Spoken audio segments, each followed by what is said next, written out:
Do you want to speak to a robot? Do you want to speak to a human being? I want to be able to give people the choice.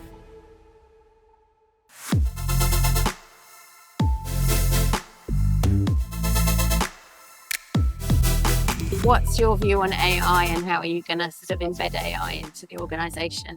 Just for license for AI system, and we are going to use it within our work production, so internally. I mean, I use it every day personally. We all do. So now we're going to use it. I just want to see, does it make us smarter and work more efficiently? And what does that look like?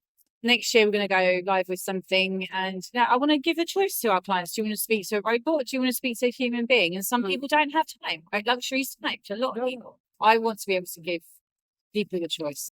Is there anything else from an innovation perspective that you're thinking of or looking at? We're looking at something else with AI. Yeah. I can't really speak about it right now. But again, it's on the back end, and it's to make us more efficient. But only if it's right. No gimmicks. There's no gimmicks.